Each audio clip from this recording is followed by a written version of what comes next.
Hello, I'm Tess. Welcome to the Simply Sublime Suppers series. In this episode, I'm going to be making delicious Asian marinated pork chops. You're going to love it.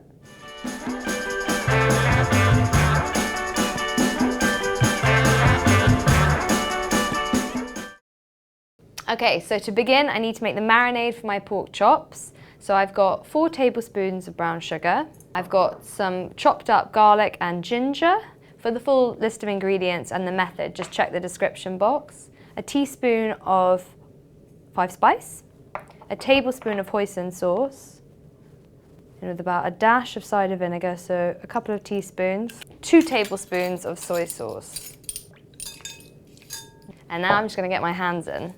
This is quite a different, interesting way to serve pork chops. It really gives it a lot of flavour. The marinade is just wonderful because it really seeps in. The longer you leave it, the more flavour the pork chops will take on, but at least an hour or 2. So my marinade's all made up. I'm just going to cling film it and pop it in the fridge for a couple of hours to mingle and marry.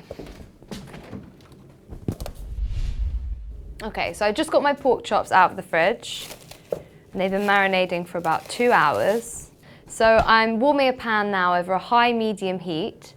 And I'm just going to add a dash of olive oil, shake off a little bit of the marinade liquid, and pop that down in the pan. If your frying pan's not big enough to cook them all at once, then you can do them in batches. So I've added the pork chops to the pan. They need to be cooked for about 4 to 5 minutes, just so they're no longer pink in the middle, but still tender and juicy. I'm going to keep the marinade liquid and reduce it down once they're cooked and pour it over just to keep some of that nice flavour in. So while the pork chops are cooking, I'm going to get on with my broccoli and I'm just going to simply steam it. So I've got a pan of water here which I'm bringing to the boil and a steamer attachment. I'm just going to pop my broccoli into there and put the lid on like so. And I'm just going to leave that steam for a few minutes, 3 to 4 minutes, just until it's still nice and crisp, but really fresh and green.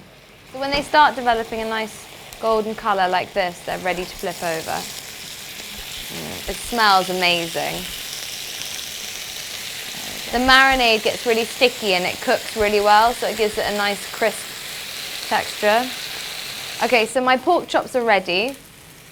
I'm just going to take them out and pop them on a plate.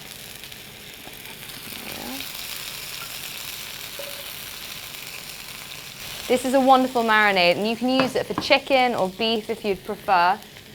So I'm just going to add the marinade to the pan, the rest of the marinade from earlier. Once it's reduced enough, you can actually add the pork back to the pan to coat in the juices. My spring greens are nearly ready and I'm just going to quickly make a dressing for them before I take them off the heat. So for the dressing I need some sesame seed oil, about a tablespoon, some olive oil, about the same amount, juice of half a lime, a tablespoon of soy sauce, about a teaspoon and a half of fresh ginger, and a whole fresh red chilli. I'm only going to put in about half, and I'm going to reserve the rest for garnish. It's always good to taste test as well, so you can adapt it if there's anything else you want to add a bit more of, or change a bit. Right, so that's ready. So I'm going to take my spring greens off now. Now to serve, I've just made some freshly steamed rice to go with it. I've gone for Asian glutinous rice, which is slightly sticky, and I think it works really well with the Asian marinated pork. So I'm just going to cover the rice in the bottom, and then I'm just going to add broccoli on top. It's pretty hot. Maybe you should use some tongs. So next up is to pour the marinade for the broccoli over the rice and the broccoli. Just cover like this. And then finally to top with the delicious sticky pork chops. If you like the look of this recipe and for more in the series, just click the subscribe button. And finally to garnish, last but not least, is the fresh red chilli. So here's my take on Asian marinated pork chops. You're gonna love it. Come back again next time for another episode in the series. So good.